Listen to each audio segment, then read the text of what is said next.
Good day, potheads and political junkies. You're watching CCN, Cannabis Culture News Live, broadcasting from Amsterdam, BC, beautiful BC.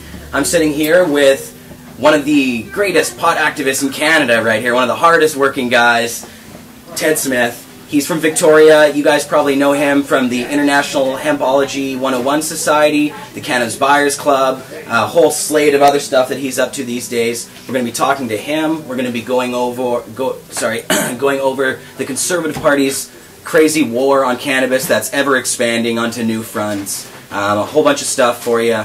And I just wanted to quickly, at the top of the show, talk about Dana Larson. You guys know Dana Larson as the founding editor of Cannabis Culture. He right now is running, or trying to run, he's fighting to run, let's say, in the leadership race for the Jesus, I'm all crazy all over the place today. The BC NDP. He was the former leader of the Marijuana Party, but he is now running for the leadership of the New Democratic Party of British Columbia. And so we're trying to sign people up right now. And if you guys haven't signed up yet, you have a few more days to do it. Get yourself one of these forms, hand that in. It's got to be done before the 17th of this month, so just a few days away. Or you can go to votedana.ca for information how to do that online. Now, Tommy Chong, you probably saw the show, if anybody saw it last week, saw the video. It's all over the internet of Dana with, or Tommy endorsing Dana, Dana talking about it. So they're good buddies. He came out and talked about it.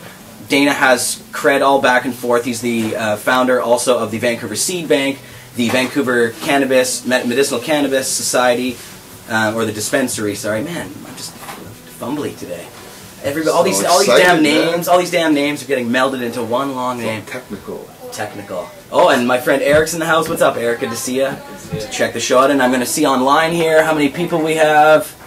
Oh yeah, we're rolling. We got viewers on, and how's the sound working today, guys? We've been having ongoing issues with the sound for a long time, but we think we have things corrected. So if you guys are having any problems with the sound, let us know. We got some people saying it's good. All right. And we're going to, of course, at 420, smoke some herb, maybe out of the bong as well. I really need a puff, so we're definitely going to do that soon. Now, I wanted to, first off, quickly tell you guys, on the front page of CC right now, there's an article called Canada's War on Marijuana Expanding on All Fronts. And so right now, you know, a lot of people ask me when they come into the store, we have a lot of Americans in and other people, even from Canada, who have the misconception that pot is legalized in Canada or just about to be legalized. People say all the time, oh, it's pretty much legal here. Now, that's not true, and a lot actually has been done lately to try and go in the opposite direction of that. We have a conservative government who is cracking down on medical marijuana users, on marijuana users in general with their Bill S-10, but also on medical marijuana users, and that's a really big problem as part of it.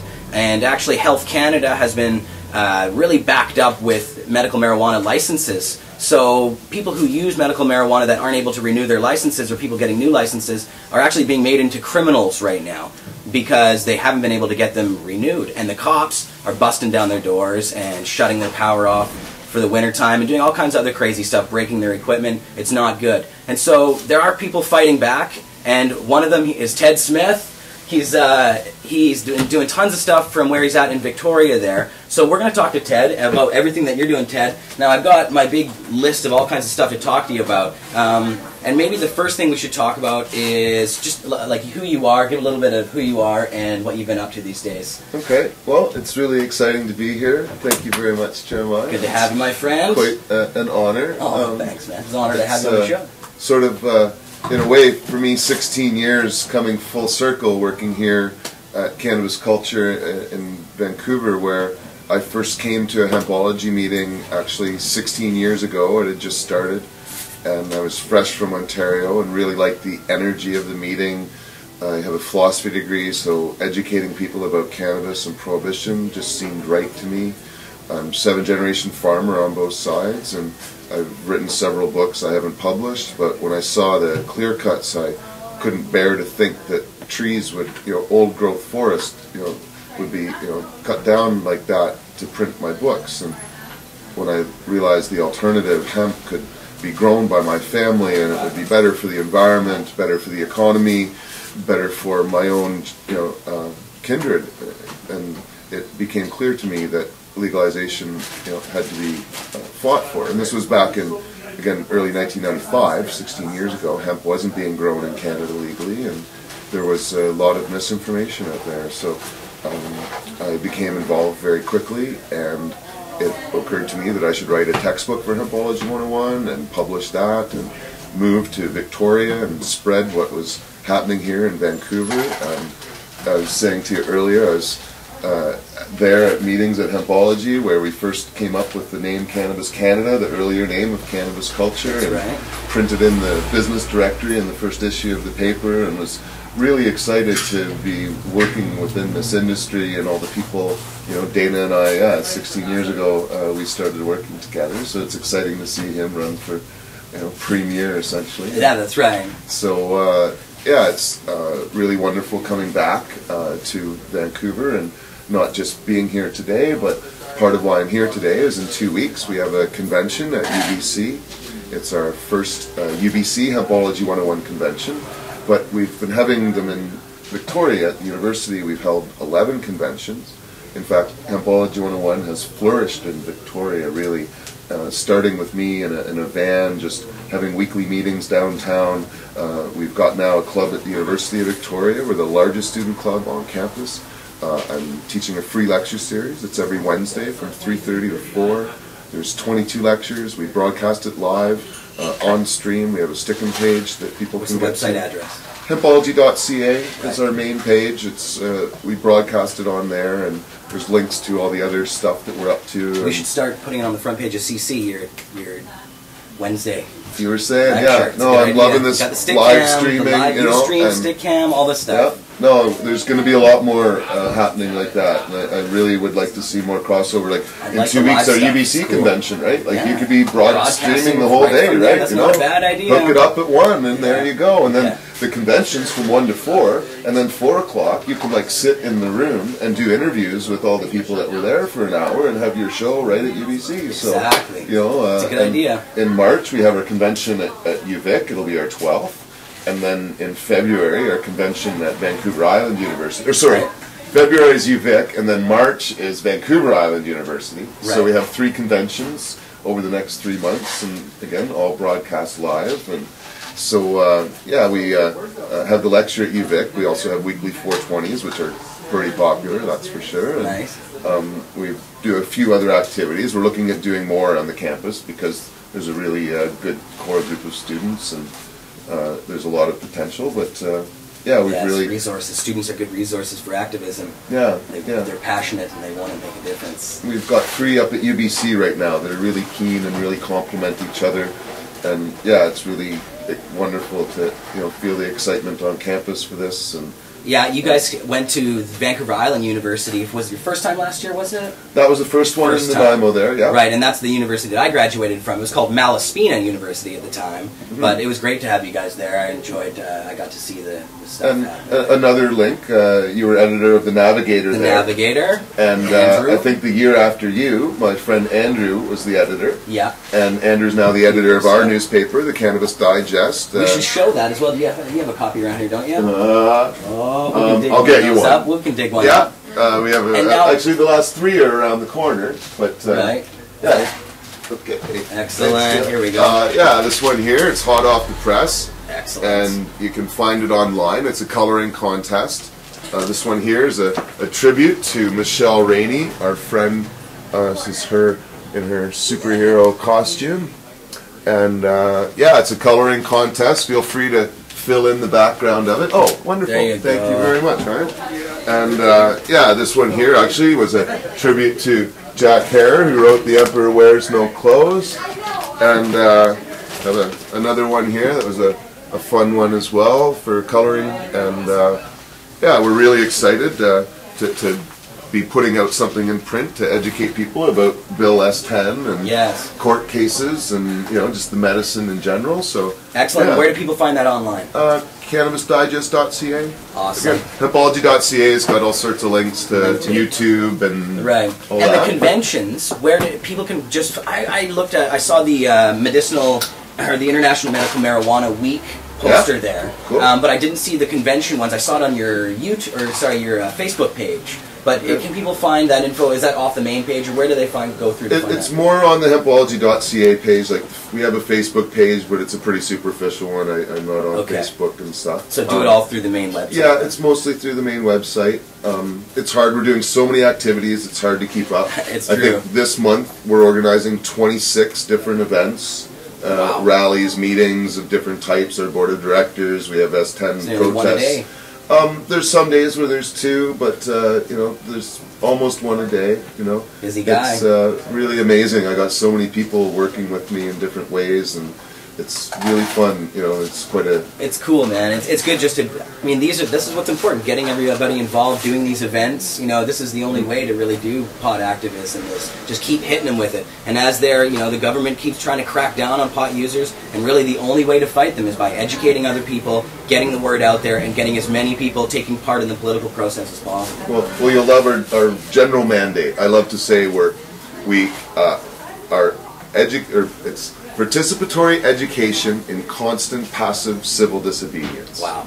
Nice. So we're just teaching people by doing it. And yeah, it's been very rewarding, which is why, we're now taking what we're doing in Victoria and expanding and growing. It's very exciting times for us. Yeah. Thanks. And so, let's talk about the International Medical Marijuana Week. Okay. And so that leads up to the last convention in Victoria, or sorry, the middle convention. That leads up to the Victoria Convention.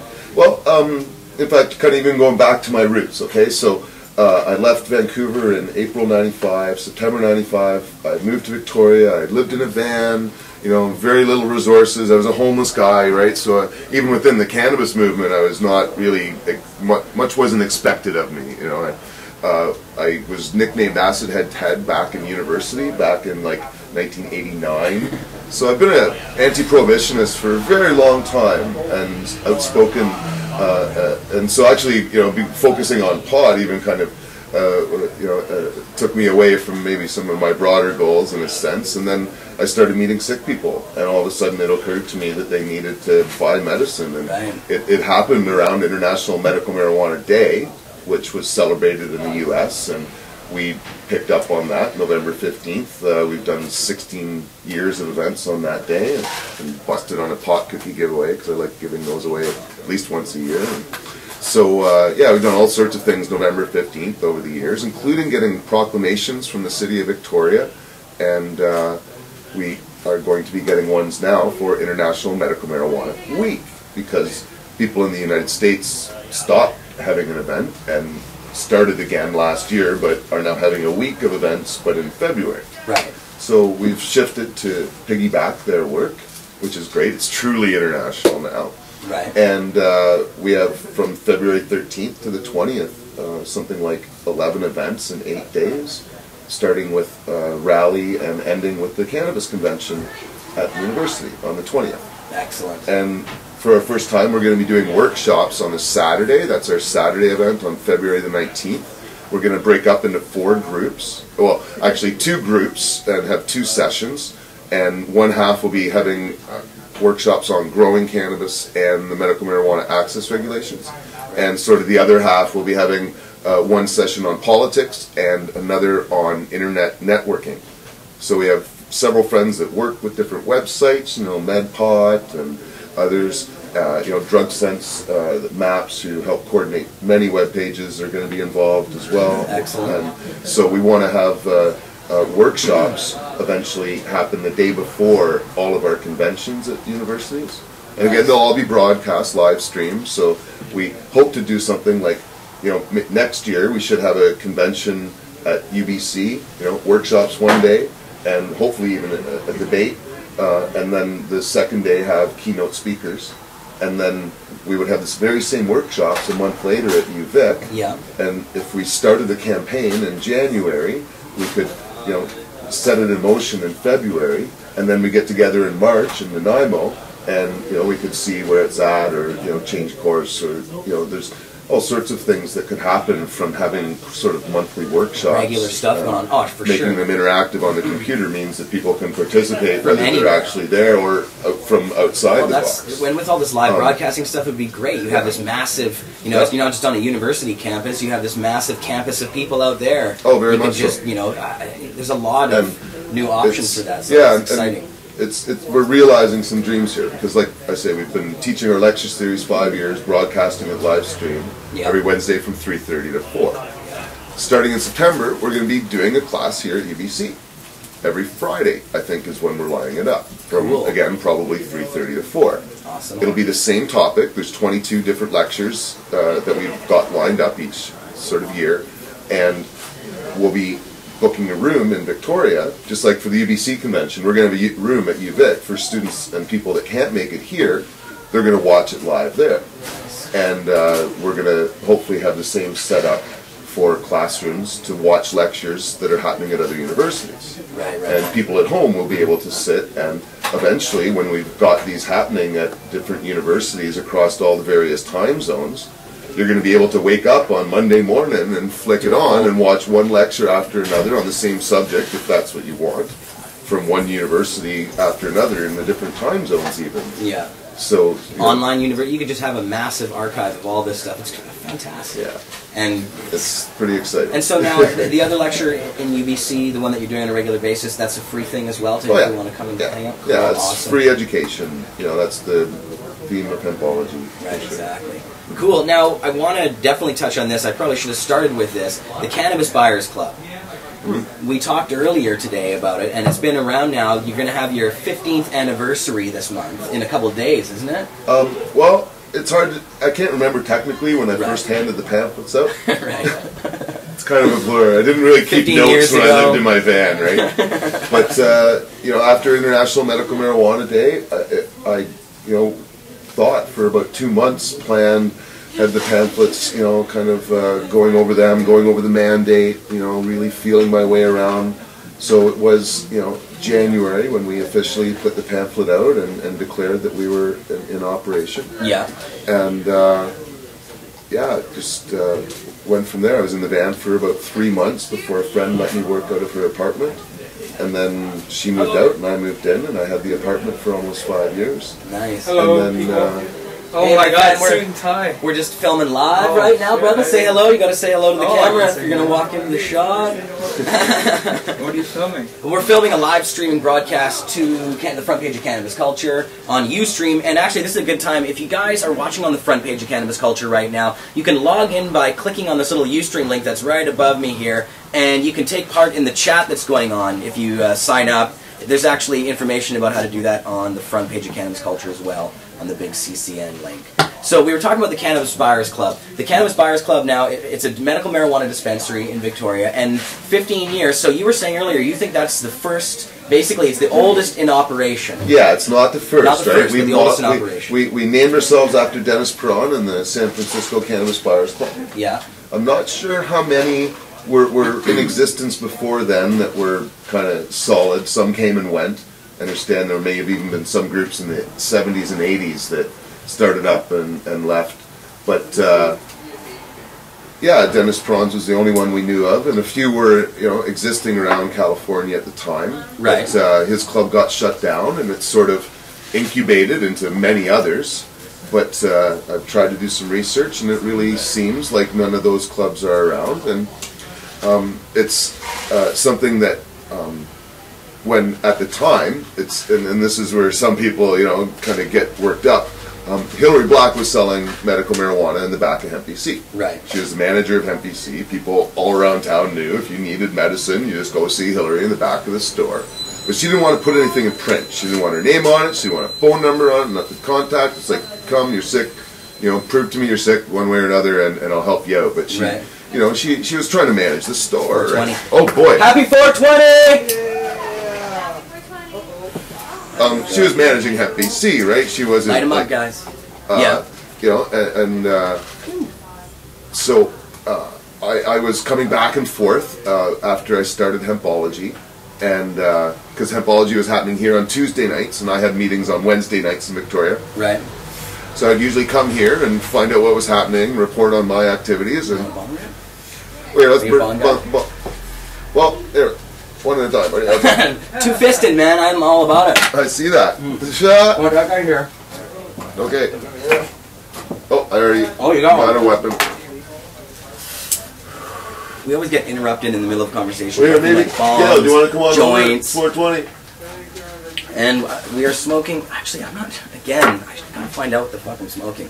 What are we smoking here? Do you know what it is? Oh yeah, we think it's an Afghani hash plant, but probably not. So we're not sure what we're smoking, guys, but whatever you got out there, spark that shit up. Cough, cough, choke. People are saying in the comments. Nice. Steady stream of viewers. We have 57 viewers online with us right now. It's not bad for a Friday afternoon. Welcome aboard. Nice. Oh yes, please come on into the circle here. Oh, and here's the joint. Thank you. Oh, nice. Oh, the bomb. And I'll rip the rest of this. So continue, my friend. I'm sorry to cut you off. That's there. cool, man. 420 Please introduce. And this is Gail Quinn. Yeah, she's my partner, helping me out with the Buyers Club. And Hempology, I should say, too, that's for sure.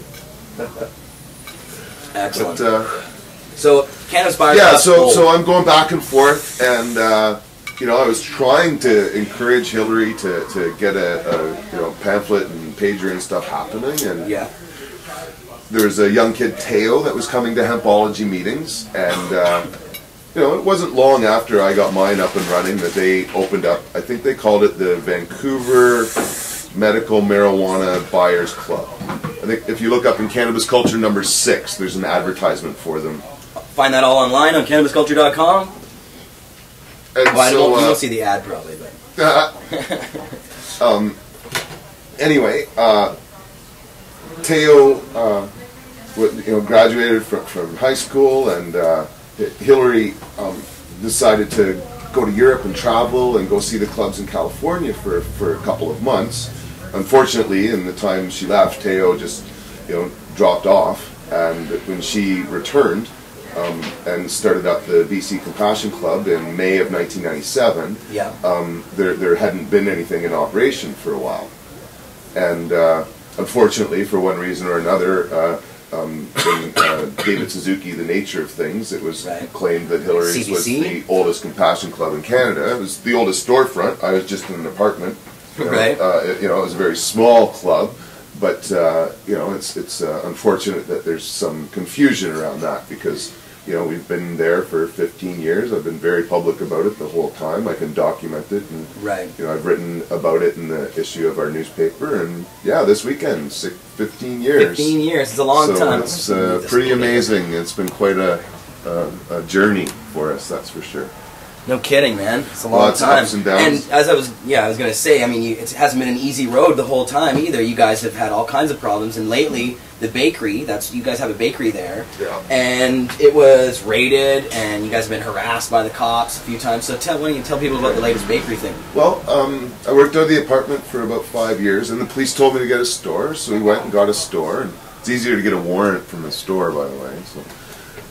Anyway, 4 police raids, 2002, 2003, one reason or another, but we beat every single charge that was laid against us, so we've been 100% successful in court, but we don't have a license to operate. I've received an acquittal, much like Henry Morgenthaler, a doctor who practiced, or I guess would provide abortions to women, or maybe still does, but I think he might be retired. However, you know, he was arrested for doing this, and he argued that he had a constitutional sort of duty as a caregiver to provide this service to people that had medical necessity. I've argued essentially the same thing. The law is unjust. It certainly is. And so we beat every single charge laid against us. It's been very public. The police, for the most part, have laid off our store. Certainly the robbers haven't, but nevertheless, about a year and a month ago, our bakery, which was in an apartment building downtown, was raided by the police, a sort of noise smell complaint. It was very unfortunate, kind of an accident in some sense. But yeah, we make 29 food and skin products now. Some that are very unique to our club. We make a patch. In fact, our product guide's online if you want to check it out through the Cannabis Buyers Club. Again, it's all linked through hempology.ca, but all 29 food and skin products, the recipes, and how to make every single one is there. Please. In the show notes, if you guys go to the front page of cannabisculture.com right now, there's on the front page you'll see the CCN link. If you scroll down, there's links to all the stuff we're going to talk about today. And if anything that's not there, I will add it to it. But yeah, there's a link to the Cannabis Buyers Club, Hempology, and the rest of the stuff there. Right on. So yeah, so our recipe books out there are all about teaching people how to make medicine and grow and distribute it as safely as possible. So, but yeah, we were able to move the bakery from one place to another. But my friend Owen's been charged with trafficking in THC for making the food and skin products. And THC is not included in the MMAR. People can grow cannabis, but if you look it up, they're only allowed dried marijuana. If they make an extract of that, like by extracting the butter with a cheesecloth, they've somehow produced a drug known as THC. And yeah, we're quite confident that we're going to defeat them. We've hired the best lawyers in the country. We have John Conroy and Kirk Tussaud working Fantastic. together. The dream team. I've had my rounds of experience. My former lawyer's retired, which and I was sort of my own lawyer for a while there too. But yeah, I think we make a really great combination of you know, experience and straightforwardness. Right, and both John and Kirk have done a lot of pot cases before. That's the kind of their specialty, so it should be cool. And now if that does win, that obviously has some sort of, that sets a precedent, has some lasting repercussions. Oh yeah, yeah. The MMAR should be getting amended quite a bit after this one. It should be including THC, CBD, CBN, because those are actually separately listed drugs that you're not allowed to have somehow, even though you're allowed to grow it. And the reason it has such medicinal benefit is because, at least of those 3 primary agents, although the essential oils and stuff are all really important as well. Yeah. But, you know, it was argued in court with Terry Parker's case initially back in 2001 was the, well, no, sorry, 2000 was the decision. The case was in the 90s. But he proved with Health Canada's own witnesses, Dr. Harold Collette, that the synthetic THC wasn't enough, that we needed plant-based THC, in part because it had all the essential oils and other cannabinoids to interact with. Right. And then they turn around and keep the these cannabinoids illegal, and the only one who's going to benefit is the pharmaceutical companies. Yeah, exactly. You know, so. Yeah, because they make the synthetic ones. Now, I was just going to say, as part of all that, in Bill S-10, now, and this is what's really important about this, the changes that are happening here could set some lasting precedents. And right now, the conservative legislation that they're pushing, S-10, includes penalties, mandatory ones, for actually making baked goods and things, anything extracted. When you extract the THC and you make something and you share it with somebody, that is an 18-month mandatory minimum sentence in the new legislation that they're pushing right now. So it seems that they're directly targeting medical marijuana users with this, because you know, they know that medical marijuana users like to extract. You know, not everybody likes to smoke, and not everybody can smoke to get their THC in a medicinal form. So a lot of people like to extract it and put it into baked goods and all that other stuff, because it provides them with, you know, one, it's actually safer than smoking because you're not getting the carcinogenic part of the smoke. And, you know, so there's just some people like Sam Malachi, who's an activist here. His wife had lung cancer, and so she exclusively uses extracts and baked goods and things like that, and they really are targeting those people. So this could have some effect on how, now if S10 comes into effect, I mean, I wonder how that would line up with that kind of thing, but hopefully that won't happen. We have, the Liberal Party is really who we should be targeting right now, I think, for S10 anyway, to try to stop some of that. But we're going to talk about S10 in a little bit. But yeah, just that one particular point, there's definitely stuff aiming directly at baked goods and edibles and extracts. So hopefully you guys have success with that. It's an interesting one. Lots of stuff going on here on the west coast of Canada, fighting the war. So, so the CBC is still going on there. You guys, how many members do you have there? We have about 3,400 members now. 3,400 members. It's quite a That's group. a lot for Victoria, man. That's pretty excellent. Yeah. A lot of smokers in Victoria. I guess. Certainly. Well, there's probably about somewhere around 2,000 that may come every month. You know, we have people that may have traveled or moved away. Right. You know, it's 15 years, so lots of people do move around, and I should we had a know lot this, of people pass away as well. Like, you know, probably lost about 24 friends last year. So yeah, it's a very large community of people. Right. It's Exactly. really humbling to work there. Are there? I really should know this, but how many dispensaries are there on the island? Well, right now there may be 5, but there's 4. There's the Vancouver Island Compassion Society in Victoria, Yeah. and Organic Matters in Nanaimo, and North Island Compassion Society in Courtney. Yeah. And we actually bought a vehicle to do deliveries up and down the island ourselves. Nice, excellent. And I've heard rumor of a fourth club, but it's kind of strange these days. There's a lot of people that are selling cannabis, and where they draw the line on what is medical and what is recreational is getting pushed further all the time. And now I find I'm a moderate, which is kind of funny, because initially my work was quite radical, and this is important for us in some ways. Our club's mandate is to provide cannabis to people that have a diagnosis from a doctor of a permanent physical disability or disease. You don't have to have a recommendation. You don't even have to tell your doctor what you're doing. If you've got some sort of documentation to prove that you've been diagnosed, then we accept you as a member. That's quite different from a recommendation, which certainly Health Canada requires. And in many ways, say VIX, the other club in Victoria, is not dissimilar to Health Canada by requiring recommendations and a lot of paperwork. And there's been, unfortunately, a lot of criticism from their side towards me in the past, because it seemed like my mandate was too broad, and it kind of made them feel nervous, I guess, or whatever. Anyway, now we have dispensaries opening up all over the place that have even broader mandate than ours. And if you have a diagnosis of anxiety and a whole bunch of other mental health issues that our club would require a recommendation for, these other dispensaries would let you in with.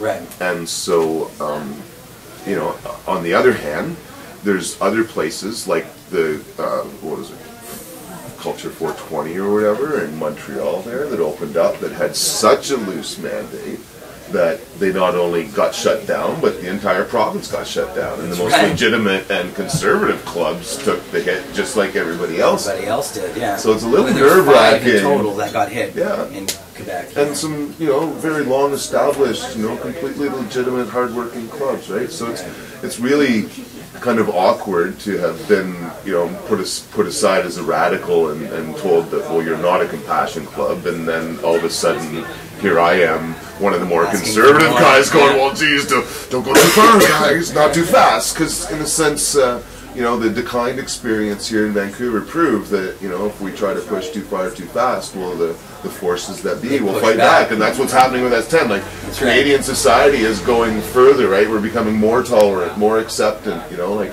and I'm from Ontario. I feel it when I go back home as well. I see it in so many ways, but you know, you know, for lack of a better term, you know, sort of religious right, I guess, or moral minority, I guess I refer to them. They are a minority. You know, they get very organized, right? To prove it, you know, well, because they have a fear of freedom, and the more of us that enjoy freedom and see freedom happening, the less we do to fight for it, because we feel like, oh, freedom's already happening. Like you were saying, people even in Canada are like, oh, isn't it decriminalized? It's like, no, it's not decriminalized. They're coming down hard. Like, there's this backlash occurring now because it almost did become decriminalized, and now these other people are going, well, look, we got to fight back. We got to save our children. You know, like all this rhetoric that the conservatives are very good at activating their base. You know, the people that go to church and the really sort of right wingers, they are, you know, for lack of a better word, they're zealots. They're zealous about politics, and so they're able to take part in the political process. They do take part in a lot more than anybody else.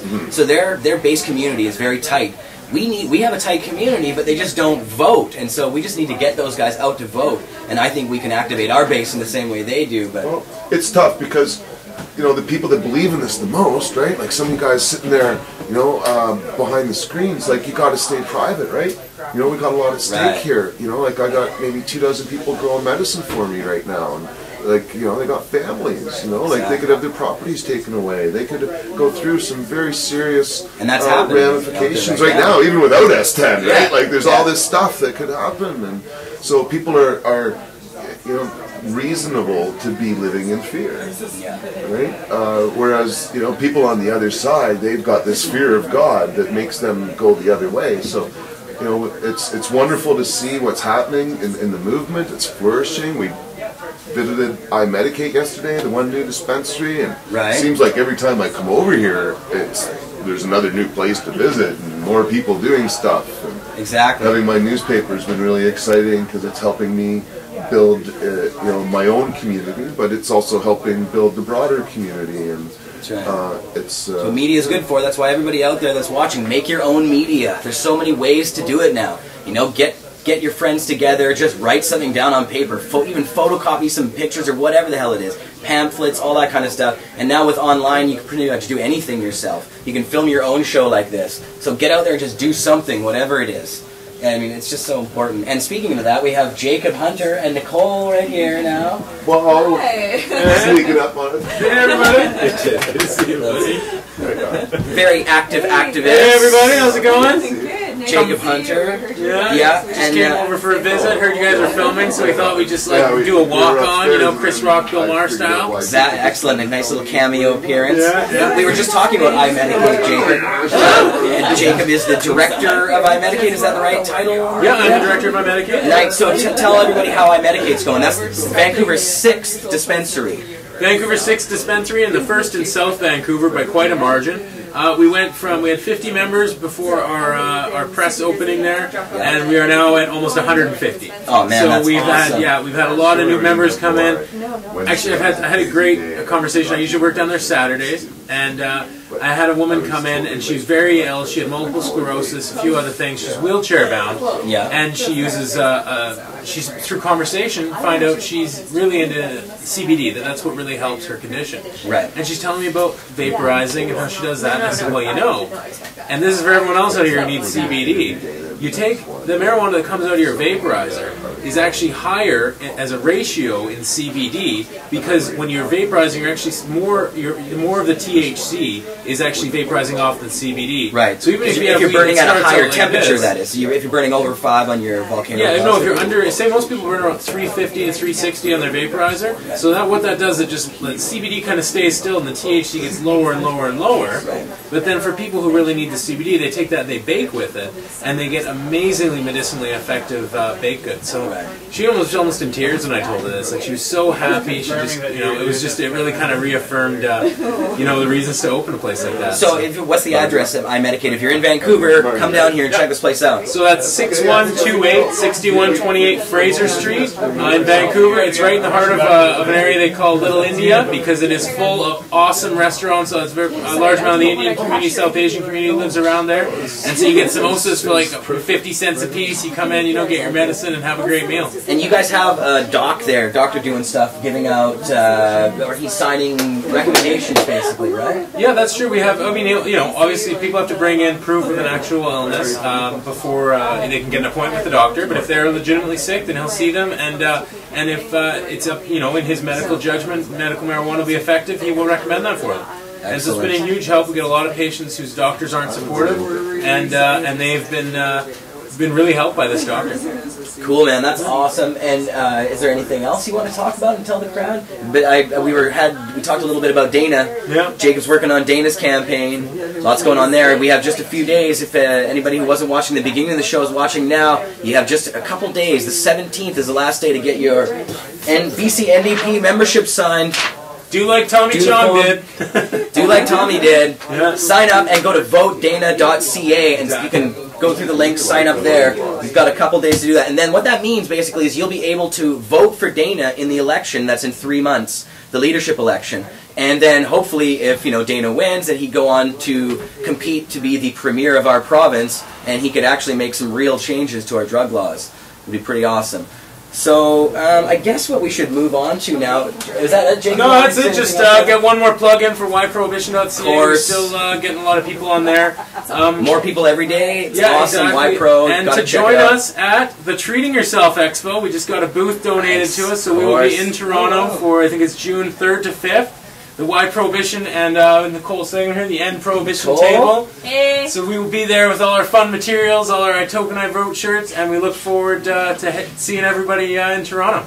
Awesome, and hopefully Cannabis Culture will be there as well. We're just negotiating that right now, so it'd be cool. Maybe we'll bring the Ustream along to. Well, after all of Jeremiah's unpaid endorsements for the iPhone 4. They should be sponsoring us. He should be. They really should be. But Right. I shouldn't buy anything there. Jeremiah is not, despite what he may seem, a paid employee of Apple. I love my iPhone. But I did pick one up, I have to say, so now I too... Can't mock me anymore. TELUS, they decided that I was enough of a pain in the ass that they decided to replace my crappy BlackBerry with an iPhone. So, yeah, we could be streaming live from the expo. Yeah. So stay tuned. And there'll be lots more thanks for live having us video on, coming man. on. All right. And Nicole is also working on Dana's campaign. Yes, and does exactly. amazing, amazing work here. Let's show the button. Please do. I have several. Vote Dana.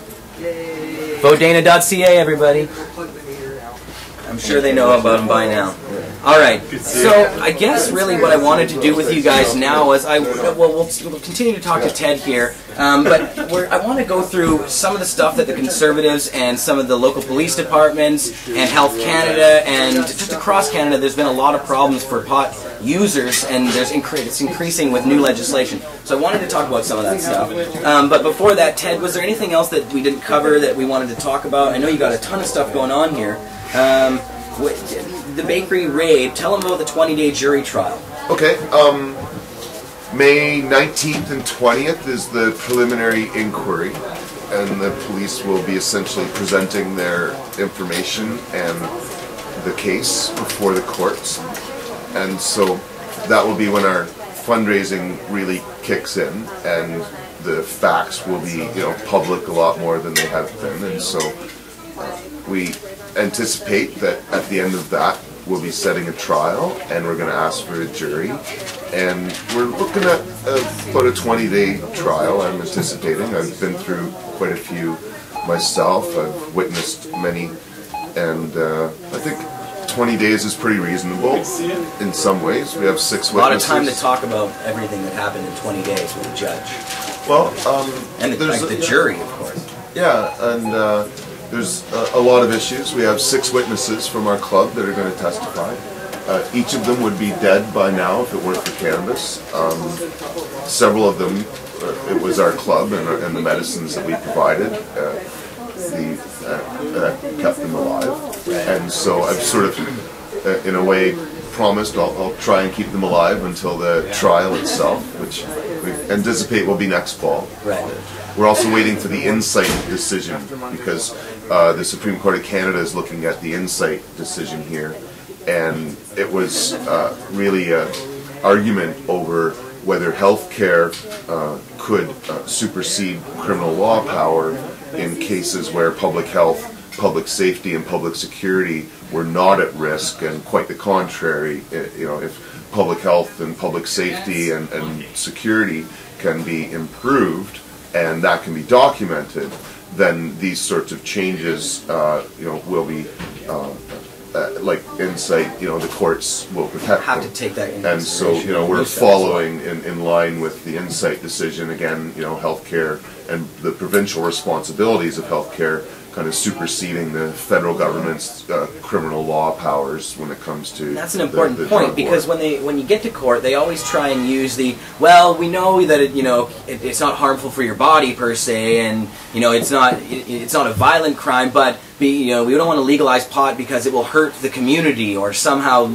Whenever they bring this back, and Chris Bennett has dealt with this before when he's been trying to get spiritual use of cannabis through the courts, is they say, well, we understand that you do use it for religion, but we can't let you because it might be harmful to the rest of the community. Mm-hmm. So those kinds of things where you show that actually by regulating this stuff, the harm is reduced instead. Mm-hmm. And that argument is just, it'll tear it apart, so that's great.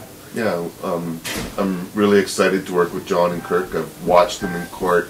Actually, one of my growers had them as John as a lawyer years ago, so I've worked with John in particular. And so, I'm really excited. I think we'll make a great team. I've studied a lot of case law. That's kind of been one of the really important areas for me to be involved in. So I've probably sat in court at least 100 days watching trials, and so Excellent. It's going to be almost big match. Exciting. Yeah, and so we've got about $100,000 we have to fundraise. So it'll probably take 4 or 5 years to do that. But in a way, it gives us an opportunity to be engaged with the public a lot. So we've been throwing benefits more in Victoria, and hopefully we'll be throwing more parties and stuff outside of town. I have DJs in almost every genre of music willing to play, and people in bands of every type, and all sorts of people that want to contribute with space and time. So Cool.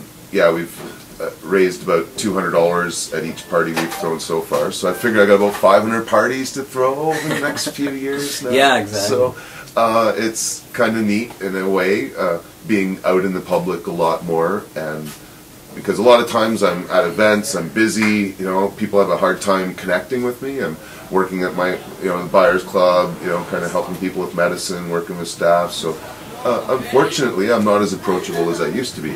Whereas at these parties, you know, people can come up and chit chat and hang out, and smoke Get a few some joints. wisdom And, yeah, I got from a veteran pot activist. Thanks. So it's been quite enjoyable for me as well. I really haven't done many benefits, and now our group is large enough that I can hold parties and throw a few $100s into it and pay people for things and still make some money, because enough of a group is going to be there to support me. Right. So It's important. I've to have lost the money people. at benefits before. It's not easy to come out with a successful one. Right. So I'm We're happy taking to be it at that inside point. activism, how it works right now here.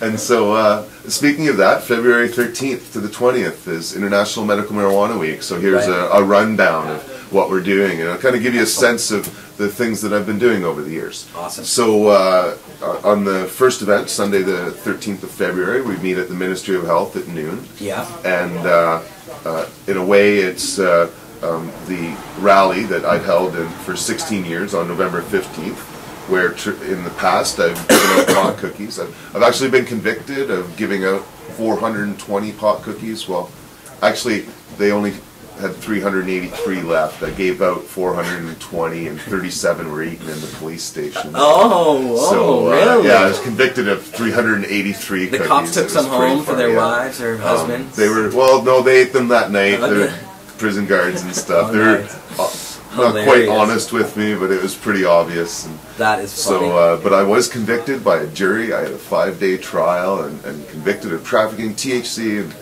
spent 1 day, well, 2 hours, I guess, in jail. But I'm a cookie convict. I can't go to the Convict. States and stuff. Oh my goodness.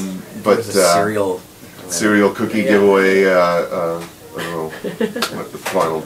Anyway, Cookie crook. Cookie Crook, yeah. So other people might give away edibles on these events. I don't know, but certainly we have the rally at the ministry for an hour, just highlighting what we're doing and what people are, saying. With the medical marijuana in our club.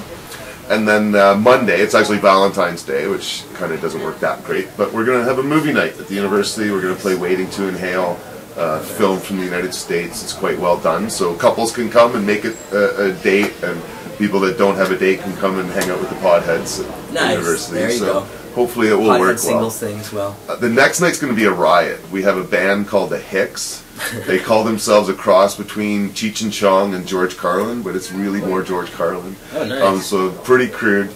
But the fun part is that we're having them play at a bar downtown, Paparazzi's. It's essentially known as the local kind of gay, lesbian hangout. So we've got a Hicks Hillbilly band playing to a bunch of podheads at the gay bar in Jesus. Victoria. It's just going to be fun. The night of the special interests. Yeah, this total collage of Awesome. Victoria's like that though. There's people of all types and shapes and sizes and ages. Hey man, that's the way to do it. It's gonna be Integrate a the fun night. communities. You know? Yeah, so Become that's more Tuesday night. Wednesday, 4:20 at UVic. We may have screwed up again. We have problems with reading breaks and figuring out when they happen, so I think the students are in class that week, but we don't actually have a lecture. I don't know. We may end up having a lecture anyway, but it wasn't on the schedule, so we just had the 4:20 on our schedule that Wednesday. Right. And then Thursday, we're going to be speaking to the Victoria City Council.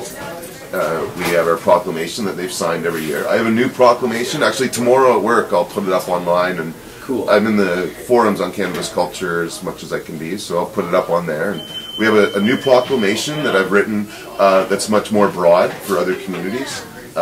the one that the city of Victoria has passed for years is quite specific to different actions that the city has done, you know, kind of recommending decriminalizing and stuff. But I've written one now that's truly international in scope. Cool. And I'm hoping some of the cities in the United States, I think actually Loretta and some of the group in Alabama, Compassionate, oh no. Anyway, I was talking with Christy from down there about things, and Alabama hopefully is for Compassionate Care like group, yeah. yeah. Right. Anyway, Loretta is a blogger on CC, and she's constantly writing about the stuff they're doing. Helping Mark and stuff. So I'm hopefully hoping to coordinate with them, and I think there's a group in Halifax ready to push the proclamation to their city. So it'd be really nice if more cities, you know, were having people approach the mayor and council and just ask, you know, do you support medical marijuana? Like, what is your position? And get them to explain you know, to people the proclamation and what that is exactly. Well, it's actually not as complicated as it looks. You need two things.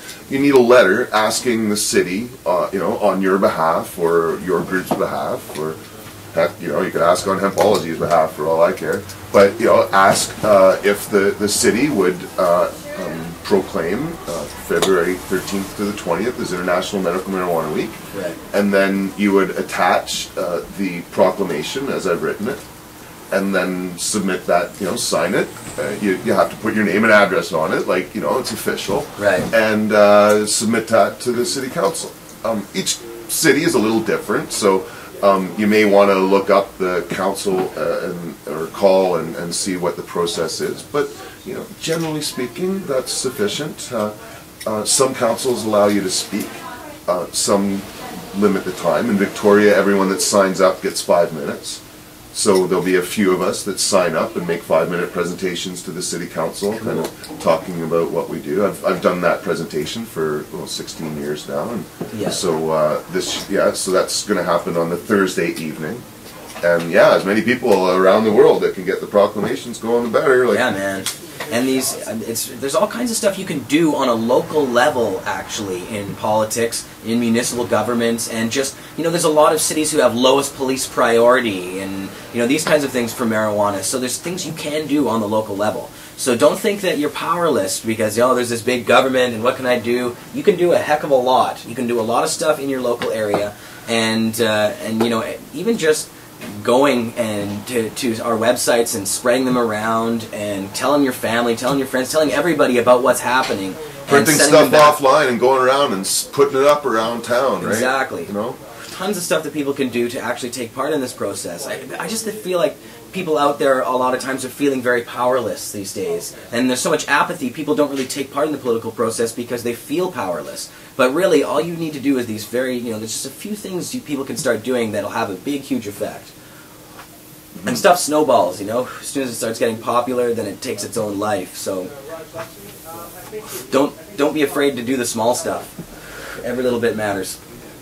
Yeah, Cool. or if you're an artist, even just drawing pictures with the cannabis plant, and, you know, just all sorts of things that people can do. It just interests that they already have. You know, if you're into arts and crafts, start getting hemp cloth and hemp rope, or Exactly. you know, just you know, using hemp. Actually, I really encourage that as much as possible. Our Team 420 shirts, you may have seen, these are organic hemp and cotton. I got some nice hemp jeans on and You're all stuff. hemp. Well, not my shoes today, but my socks, underwear, my sweater. I eat hemp. I'm a 14-year vegetarian. Nice. Hemp has helped keep me very healthy and strong, and so Hemp hearts I eat get- as much hemp as I can. Put the hemp in everything, or the seeds. It's such a good. There's so many nutrients in that stuff. It's so good for you. That's you know, cannabis foods. That's one thing that I don't think people. It's one of the we don't talk about it enough. Really, is how many beneficial aspects there are to actually cannabis as a food. Yeah, no, it's a big part of my newspaper. One thing I want to keep reminding people is about the uses and interest of hemp. My one friend Kristen I work with actually made some hemp paper. She kept the stock from the cannabis that some of our growers are growing and made some paper out of it. It's very simple and easy, and our newspaper describes how anybody can do that. There's an article about the hemp car CannabisDigest.ca. out of Alberta. They got electric cars with hemp bodies coming out of Alberta now. Like, it's really fantastic. exciting to see what's There's lots available, going on. and yeah, I'm really keen for hemp. I'm Things glad have to hear you changed in say 15 that years. because Yeah. it really has, and so that's been important to me. I'm, like I said, I'm 7th generation farmer on both sides, and no one on my dad's side is going to buy a farm because the banks and corporations have just manipulated the markets and land values and cut out the most valuable crop to the point where my family is essentially being cut off of the farm and being forced to live in small towns and cities. Well, that's brutal. And it really, it really upsets me. Crazy. And you know, I haven't. Some of my uncles and aunts are living on the farm still, so you know it hasn't been lost yet, but it doesn't look good. My mom's side's a little better, some family farms still, but like, yeah, it's pretty sad, man. Well, man, that's brutal. So that's a driving force for me, that's for sure. Farmers, yeah, we need more farmers. Well, and actually, people have been. Now, I want to talk about some of the stuff that's happening in Canada right now. Just like we were talking about before, a lot of people think that that Canada is this close to legalizing, and you know everything is there. It's all good for pot smokers up here, and it's really not. And so I wanted to talk about. You know, it did seem like that a few years ago, right at the turn when the new century came in. The 2000s saw a lot of significant changes to our medical marijuana program. So people were actually able to get pot and use that, apply to the government for a license, and that's been fairly successful and increasing all the time. And because it's been increasing all the time, that's caused some problems for Health Canada, who is issuing the licenses, and now we have a conservative government who are basically starving Health Canada off and not adding anything as they're getting all this stuff in. So we'll talk about that. But yeah, before, you know, we had a Liberal government in power in Canada, and we had John Chrétien before the end of when he was the Prime Minister. He really was pushing for decriminalization and said basically that it was just about here. He said his famous quote was, "Don't start smoking yet," or something along those lines. And so, those were words of wisdom, I guess, because a few years later, here we're going back in the opposite direction with our conservative Stephen Harper government. So, and these guys are really brutal. In just the last session here, they've tried this 3 times, but to do this, push a bill that had mandatory minimum sentences for marijuana. This is the 3rd incarnation of it now, called Bill S-10, and it's just passed our Senate here in Canada. Now, not very many media organizations have been covering that or talking about that at all. Like, when they passed it, I wrote an article for CC about it, but I didn't really see the media reporting on it much, and they're not really talking about this as much as they should be. Lately, they've started talking about the prison expansion, when they've heard about how much money it's going to cost, which is like $2 billion just to start for this. So they're starting to talk about it a little bit more, but yeah, right before Christmas, the Senate passed Bill S-10. Now it moves forward to our House of Commons in Canada, and that's basically the last step. It has to go through a few readings there, but if the Liberals cave in and support it, then we're looking at mandatory minimum sentences. Some is like 6 plants. If you're growing 6 plants, you can get 6 months to 2 years in jail just straight off, depending on the circumstances. And it gets worse if you're in an area where there may be kids, or there's a park near your house, you live near a school or something else. It's just brutal. And actually, you can go to cannabisculture.com. In the show notes today, I have links to a ton of articles. There's ones about Bill S-10, how there's even life sentences in Bill S-10 for non-violent marijuana crimes. Life sentences. Like, it's just, this government is really bad and making things worse for Canadians. So, first off, we should talk about the Health Canada. I just wanted to really sort of get into this Health Canada delay. I've been reading about this now. They've been supposedly on Health Canada's website. They say that they've fixed it now and that they're up on time for getting people their licenses. But that hasn't been the case, and we've seen it in the papers that even after they said that they got it up to speed, we've seen people who haven't been getting their licenses, who have been targeted by the police, who have, in the article, Canada's War on Marijuana Expanding on All Fronts, there's links to a bunch of these articles, and they're at the bottom of this page as well. And I can now go to my document cam here, look at that, and you can see the actual article, and the sound's actually working. Last show, when I went to the doc cam, the sound cut off for some reason, but it's all been repaired. Yeah, but like, if you check out that article, look at some of these articles here. Health Canada's far behind on medical marijuana licenses. And this is the most recent one, pot license bill taking months to deliver, or still taking months to deliver. I'm reading it from the little print on the screen. I don't have my stack of articles today that I usually have, which is just such a help for these things. But yeah, so, they're not up to speed, and that's really causing a lot of problems. And so the cops are going into people's houses, and look at some of these articles here. This was on Vancouver Island, I believe. They went in, and I don't know if this was the guy who had his power shut off, yeah. But yeah, he, there's another one here. Oh, and this guy had his equipment broken. One of the, and they gave it back to him, and they said, oh, well, you're okay, and they ended up not charging him, but they busted his equipment up. And this is the one. Right before Christmas, this guy had his power cut. They actually cut his damn power. Hydro came in. Well, the cops actually did it themselves, chopped the wires. They didn't just disconnect it, but they chopped the damn wires right before Christmas. And to get Hydro out before the holidays, nearly impossible. And the rates, like on the 23rd or something? Yeah, I know. It's brutal, man. So you're on the island, and you're obviously very close to a lot of medical marijuana users. Are you hearing anything? Have people that you've been talking to had any problems getting their licenses or anything like that? Oh, it's definitely been delayed severely. The bureaucracy has been understaffed for a while, and there's rumors of from 10 to 30,000 applications in process at any given time. Right. And so they've got the 5,000 that they're supposed to be renewing, and it seems as though they put that on the back burner at times. And well, the Conservatives don't want to give any more money to something related to pot. You know, they see pot on there and they're like, nope, sorry. Even if there's an increase in the number of forms coming in and they're understaffed, they're not going to add more. They've already cut the research funding, and yeah, exactly. They're not going to add more funding, and because the bureaucracy has its hands tied, you know, overwhelmed, understaffed, there's a fairly high turnover as well. There's a new directorate. You know, the last guy, you know, was there for maybe 3 years, and now there's a new person in charge, and so they have all sorts of excuses as to why the program is like it is. Like, none of them did it, you know, like it's not as if there's someone there who was originally an architect of it 10 years ago, right? Right. Like, there's been such a turnover of the staff that, you know, they're both dysfunctional and disgruntled. You know, they come in, many of them that I've heard, you know, come in from different offices within Ottawa with no experience with, you know, cannabis, because there's nowhere to get that experience except this office, right? And so my understanding is that of all the, you know, little bureaucracies within Ottawa, this is probably one of the more dysfunctional. But I think that's how the place works, is a lot of staff just go from one department to another around there, and, you know, it's not a healthy environment. No. And so, yeah, it's very dysfunctional. So a lot of people are quite dissatisfied with how it's been working, but at the same time, you know, more licenses are being issued, it seems, gradually, one after another, and, you know, and there's new dispensaries opening up, and there's lots of stuff. Now I have more of the bad news as well. There is good news. There's, you know, it's not finished hopeless. S10. I haven't had a chance of that one. That's right. Yeah, S10. No, exactly. Well, no, we got lots.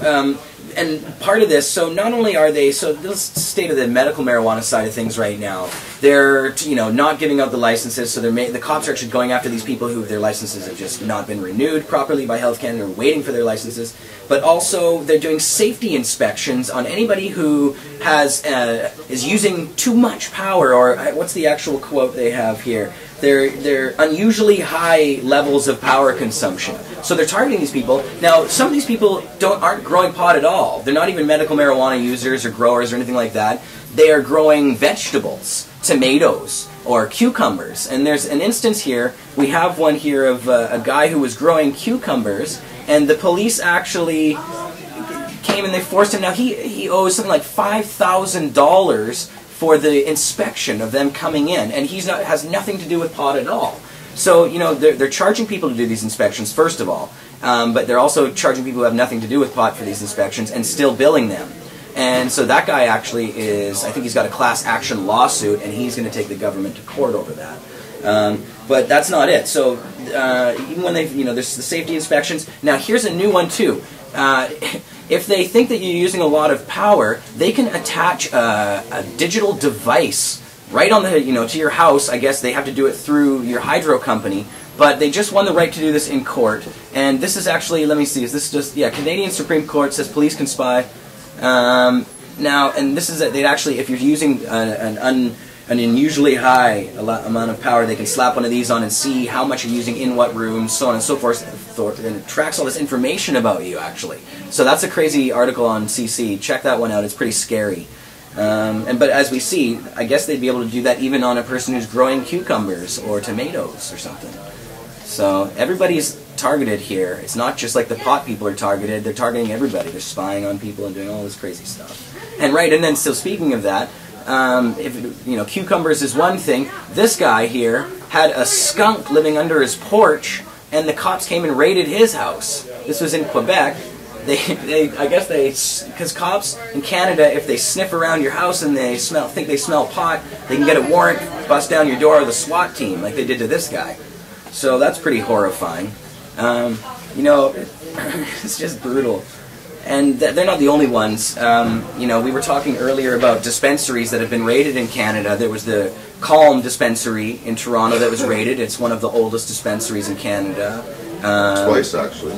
Yeah, twice, right. Neve got, yeah, they came in there twice. And there were a few other places, and in Quebec there was 5 different dispensaries that got raided by the cops.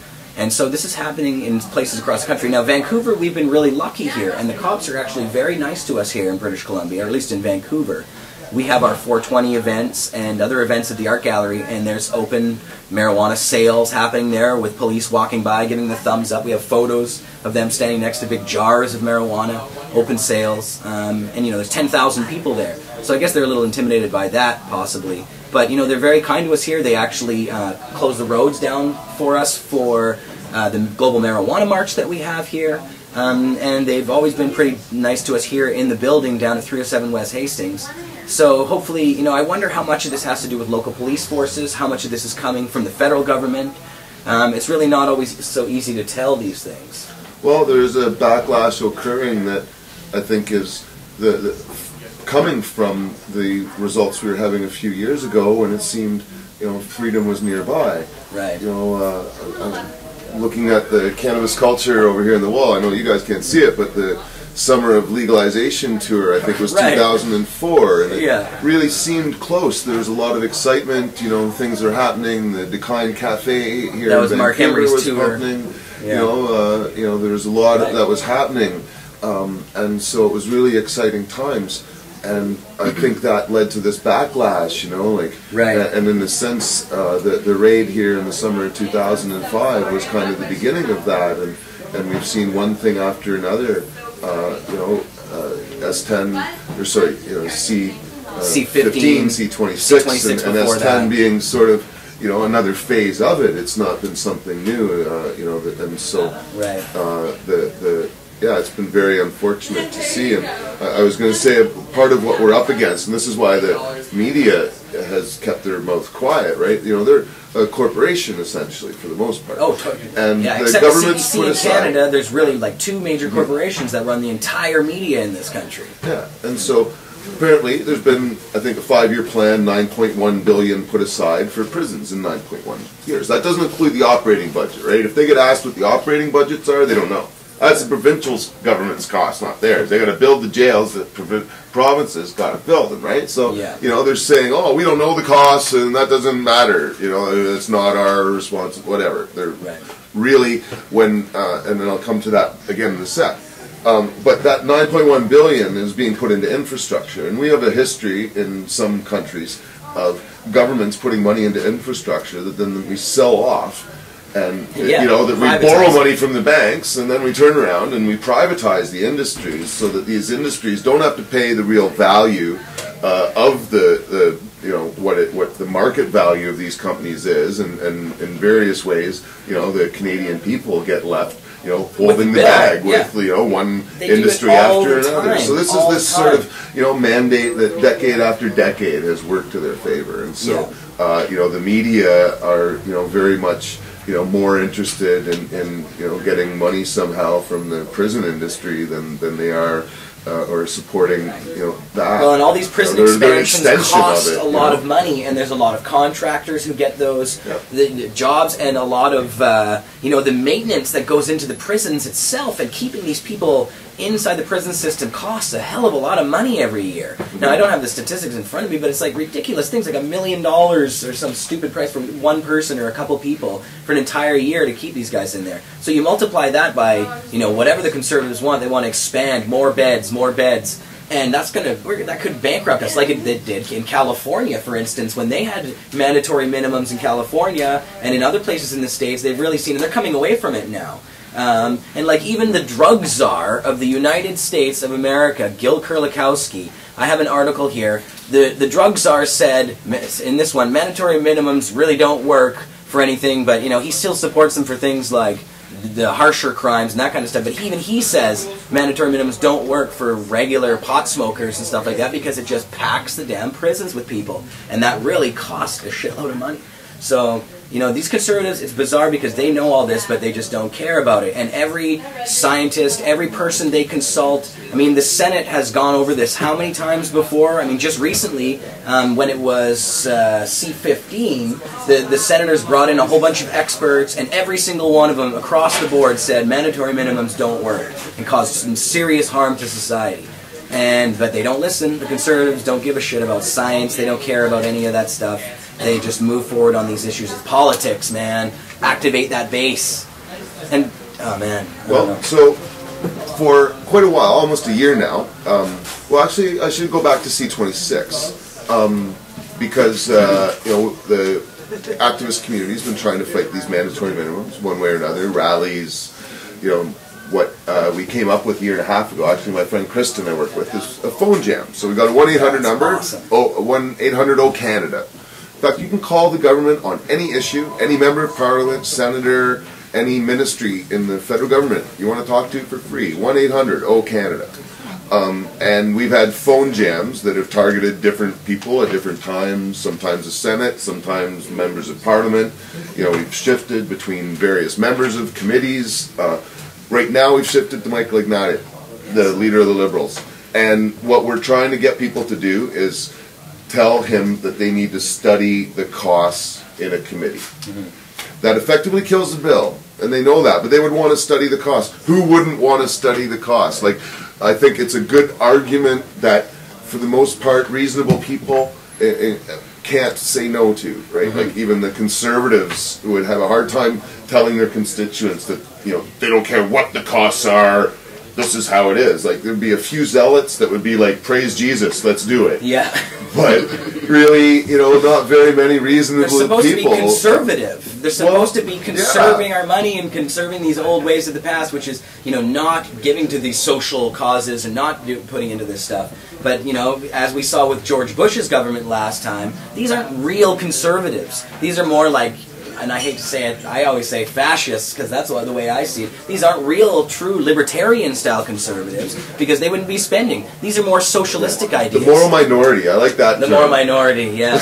Well, and let's because it's really this moral judgment that they have. They have no reason, they have no science, they have no economic basis. No. Reason, it's nothing appeal but to emotions. a moral It's appealing agenda. To people's emotions, exactly. Moral agenda. Now, you just mentioned Michael Ignatieff, and he's the leader of the Liberal Party, the official opposition of Canada, and we really need to convince the Liberal Party to stand up against the Conservatives on this issue. We really need, because they haven't, they've done it sort of half-assed. And so Ignatieff himself recently, not too long ago, this was probably a year ago or something like that now, I do have a date, I don't have it in front of me, but you guys might be able to see it on the screen. He actually was very uncomfortable with the prospect of legalizing pot. And he came out and said, no, we shouldn't be legalizing, it's going to piss off the Americans. And he said something like, I'd rather have Canadians digging ditches than smoking marijuana, or something strange. We're not really quite sure what it means, still haven't figured it out. But, at that time he was sort of against it. Now, recently, he did come out, and again, the media hasn't really reported on this, but of course, here at Cannabis Culture, we reported on it. He came out and said that he would support Martin Couchon's decriminalization bill, which itself is, a heck of a lot better than what the Conservatives are doing, that's for damn sure. But I still have some, issues with that. That's just, small amounts of pot, decriminalization, and it doesn't address any of the bigger concerns like distribution, the major, cartels and how that stuff would work, would still probably be in operation in a certain way. And we could talk about decrim later, but anyways, so we need to convince those guys, Michael Ignatieff, to support either decriminalization or full legalization. I actually have been on the phone with the Liberals a few times trying to get at Michael or just anything from him. They did actually say one time that they promised me that he would make a comment about this issue, and they haven't made a comment yet, and I've been harassing them, but still no comment. And now they're not going to make one for a while, probably. So, but we want to tell them we'd rather have a decrim like the one they have in California, where there's no jail time at all. You know, if you get a $100 fine or something and you don't pay it, you're not going to go to jail. So, but anything, even just to throw us a bone, Michael. Come on, we need something, Liberal Party. But yeah, we do have some political parties in Canada who are more active on these things, like the NDP, but unfortunately we don't have enough seats with those guys to really make a super real difference. We need the Liberal Party on our side. And there are good people in the Liberal Party, like Ujjal Dosanjh here in British Columbia and other people who have really been supportive of Mark Emery and of the pot community. So hopefully they can have an influence from within the party as well. And that's the other thing. We were talking about things that have changed in Canada and Mark's legalization tour that he had just a few years ago. Well, now Mark had, you know, a lot of people watching are going to know this already, but Mark is now in jail in a Georgia prison in the United States for selling marijuana seeds on the internet, which he did openly for years and paid taxes to the government. You know, and now again, here's another sort of tidbit. Revenue Canada, I see there was a story recently, and I don't know if I have this one on .cam, but there was a story about Revenue Canada wanting to charge people taxes now for marijuana again here in the province, even though it's illegal. So the government can't seem to make up its mind. It wants to have its pie and eat it too. Its piece of the pie, the piece of.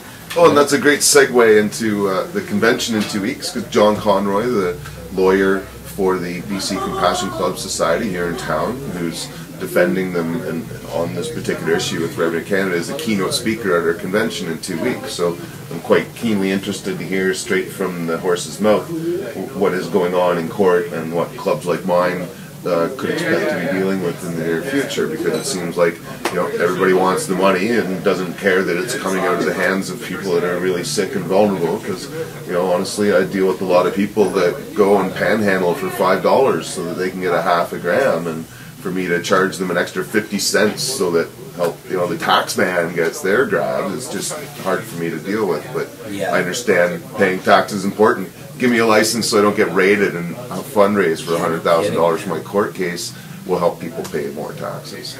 At the meantime, you know, I pay my personal taxes, but you know, it's something where Health Canada, you know, they want the money and it really sucks. Yeah. But, and they have it both ways. They took all that money from Mark for years. You know, Mark made so much money here. He gave to taxes like $500,000 or some ridiculous number in taxes. But they sent him to jail. They don't care. Exactly. You know, so it does, just because they're collecting taxes doesn't mean you're protected. You know, these guys can have it both ways themselves. So. Yeah, I don't know. We have a lot of struggles, but there's good things happening and bad things happening, and so you know. Well, and I'd like to continue with some of the more good things here. Yeah, I know time is getting short. Yeah, we are. What is it? 5:00. We're already 20 minutes over our hour mark. We're going. We're coming at 5:20 now, baby. Overdrive, like Alex Jones. Okay, so I was kind of finished in Medical Marijuana Week. Thursday night we're at City Council. Friday we're having a silent art auction. We've had them for years. We've raised quite a bit of money in the past. It ends at 4:20. We may actually find a second location. We have lots of art coming in. We have many members of our club that are artists, and a lot of people in the community that are really coming on board. So we're probably going to have a cafe work with us, so hopefully 2 spaces, but the silent art auction ends at 4:20 right on, so the last vote, you know, there's a call of voting that happens right there, and if it's not in, you don't get the art, but we should be raising a couple thousand at this one. And then Saturday we're doing workshops for the very first time. I mentioned them earlier, that's right, but yeah, Saturday there's 4 workshops at the university. It'll be live on stream. If we have our act together, we may be coordinating a lot more, as you said, with cannabis culture, with our art. We're going to try and get that for you guys on the front page of CC. I don't see why it would be a problem. That would be cool. And yeah, and then the 20th, this Sunday, we have our 12th annual Cannabis Convention at UVic, and we're really looking forward to it, in part because I believe you're on the bill for that. Yeah, that's right. Yeah. I'm glad to be. Thank you very much. First time you're going to be at one of our events, and that's right. It's wonderful to cross-pollinate with the work that we're doing. Exactly, man. So yeah, and we'll definitely have you back on the show. So are you getting out of here now, man? You got to you know, I kind of got to go in a few minutes. It's 5:19. 5:19. No, it's okay. I'm sure Gail's got a joint roll. So right. Out there somewhere in the world, it's going to be 4:20. It's all good, no. I don't know which time, yeah, how does it go after it gets to British Columbia and on into the ocean? I guess you'd have to be out somewhere in the ocean or Hawaii or something to be getting 420 about now. I'm sure in every time zone, every Let's day, celebrate there's on at the least 20. somebody on a boat or an iceberg or, you know, A penguin out there. a small island in the middle of nowhere that's, you know, it's 420. That's right. You know, yeah. Well, maybe we'll have to have another bong rip here as well. I think for Hawaii, I think Hawaii is having 420 right now. Is that not true? Yeah, I honestly don't. I'd like to go. Not allowed in the States, really. So. Oh, really? Well, I'm a cookie convict, man. Oh, of course, the cookie, right? Oh. Well, actually, I was busted sharing joints at UVic, too. They sent undercovers to a 420 back November 2000, and they pretended to get a toke and put the roach in their pocket and arrested me later and charged me with trafficking. And oh, God. actually just made the group a lot more popular. They thought they could just, like, arrest me and everyone would run away in fear, and people just came out in droves the next week and front page news. It always backfires on them. Every time you try and get that grip on something, it's going to explode into something more. You know, you can't hold chaos down, baby. Well, you can't hold this plant down, that's for sure. You know, we're in a very interesting field because lots of environmentalists and lots of people that are, you know, interested in health and fighting for, you know, alternative energy and stuff. They may be righteous, they may have, you know, very reasonable plans, but the cannabis community is so integrated. It's so involving, you know, it goes everything from your hemp seed and your nutrition to hemp farmers and clothing to the, you know, the medicine that keeps people alive and, oh yeah, okay. Yeah, no, it's true. Over there. You know, and so we're quite lucky to be involved in this time and place, I would have to say, you know. I agree completely, man. Yeah, it's exciting, the changes that are happening, and though there are some negative changes that we've been talking to you here about, there's a lot of positive stuff happening. And now, you know, in the United States, there's tons of stuff going on all across the states. There's 14 states that have legalized medical marijuana now. There's also this legalization effort for recreational pot that's been happening. You know, last year, Prop 19 in California. Now in 20, and hopefully soon I'm gonna try and have Doug Hyde on the show from Washington State. And Washington, they're trying to legalize in 2011. And then the year after that, we're going to see a lot of 2012 legalization efforts across the U.S. But watch Washington State this time around, 2011, because I think they may be one of the first. You know, they could be the first state to actually legalize pot, which would be really cool for recreational purposes. Let me see. What else do we want to talk here? So we were talking about all the bad stuff. But what else? Is there other stuff that Canamed Fair here in Vancouver. The weekend after our convention, we kind of tried to time it, and I think it's going to work very well. So February 5th and 6th at the Heritage Hall on Main Street here. I think it costs a couple bucks to come to the Canamed Fair. Again, our convention's free, so anybody can come up and if you can fit in the room. It's a pretty small room, actually. We couldn't get, for different reasons. We're lucky to have a club, honestly. So, you know, it's going to be cozy. Yeah. Right. But anyway, the weekend after, the 5th and the 6th, you can come to see a whole bunch of different businesses and enterprises that are going on right now. So it's going to be really fun. I've never been to a sort of trade fair convention. I've really been sort of rooted in my own little hole. Even though I've been an activist for 16 years, I've never been to any kind of Toker's Bowl or never been to Amsterdam or anything like that. Just kind of really, for the most part, early on, quite poor, and now just working in my own, you know, little corner. I was going to say about S10 though. That's right.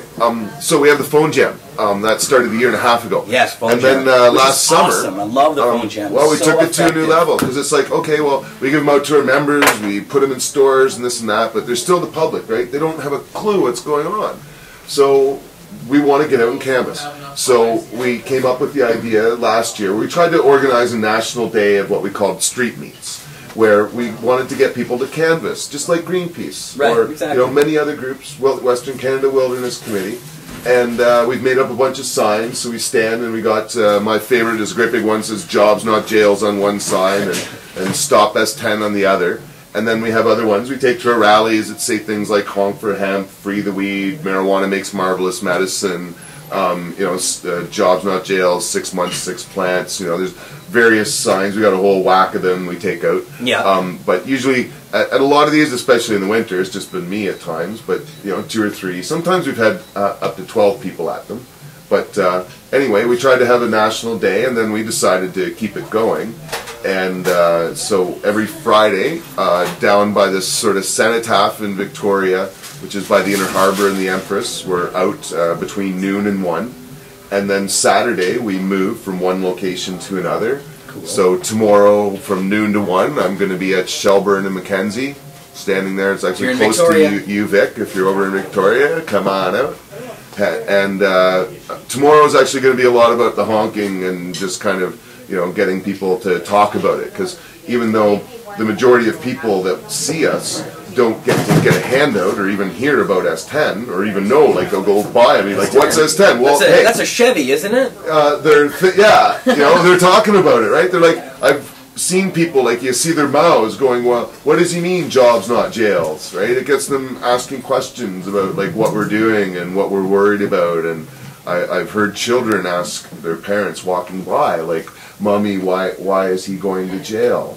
One of the funniest ones was this couple, this middle-aged, well-dressed couple walked by and got one of our little phone jam handouts, and it was a newspaper and a handout, and they walked past and you could see them talking, and she was nodding, and he was going like this, so she whacked him over the head with the newspaper, right? And you can feel that people are talking about it and awesome. Thinking, and the more people that talk about cannabis and prohibition, the better. So every it's so Friday. Easy to do this stuff for you guys out there. It's so easy to just get together with a couple of your friends, photocopy some of these pamphlets, and we have a bunch of them online as well. And you just go and stand on the street. There's a couple really effective techniques that I like doing. Like when people are coming across a crosswalk, you almost have their attention there for a few seconds. And if you have a big group of people coming across a crosswalk, you can just give a little performance and talk about just whatever. Smile and wave as much as you can to people walking by, right? Yeah, it's fun. I actually like it a lot. And there's a lot. It's intimidating to go up to people you don't know sometimes. But when you have something to talk about and you're confident of that, you believe in what you're talking about, it's really easy to just riff off on it. So yeah, it's kind of funny because now I got my newspapers, so I'll just put some newspapers out, and it's sort of like Jehovah's Witnesses for pot in a sense, right? Because you're just soliciting, and you're not kind of preaching though. Their technique is to just stand there with their newspapers, or they're a little more aggressive in their door-to-door campaigns and stuff, but right. In a sense, they've become one of the largest organizations in the world just because they're always out in the public and they're approachable and people can ask them questions, and it might be well, where's the local dispensary, or what is happening with this, or there's all sorts of information, and it's really fun meeting people. Like when we go downtown at the cenotaph, it's mostly tourists, right? It's not locals. Right. And so we're meeting Americans who are like, oh yeah, my state's got this, and I'm like, well, call our government and tell them that, right? Tell them, that this is happening, and you're an American, and you're appalled that this is going on because it's been horrific what's gone on down there, and so often the foreigners, like a lot of actually Europeans as well, people from Amsterdam and stuff. I've met quite a few, and so I really encourage them to call up our government and inform them as tourists that they'd love to come to a pot cafe. And they're surprised that they can't do that. Yeah. Let the government know. And so we were talking about the phone jams. Man, phoning these guys makes a huge difference. Phoning your MP, phoning people within the parties of the governments. Like, it's just bizarre how much of a difference it actually makes. So much of a difference here in Canada. And now I don't have this one in the doc-cam either, but we had a campaign to call Rob Nicholson's office, and he was getting calls all the time. And I think somehow somebody published Rob Nicholson's personal telephone number online, and he got a whole shitload of calls at his house, a whole bunch of them, just endless calls. And he ended up sending the Canadian Secret Police to the house of one of our friends and a fellow activist who called his office, and he wasn't rude or didn't say anything. He was just being polite to Rob Nicholson and telling him what he thought. And I guess Rob was mad and hung up the phone. Nicholson was really choked. This was the Justice Minister. Is he still the Justice Minister? Yeah, so. yeah. And so yeah, I know they are. And he had Nicholson had a personal guard around him shortly after that. I guess he was worried about some crazy cannabis nut coming after him or something. But yeah, it does make a difference, and not just phoning them personally at their homes, but phoning their offices makes a huge difference. And because that stuff gets back to them. And when there's a lot of us out there, it seems overwhelming.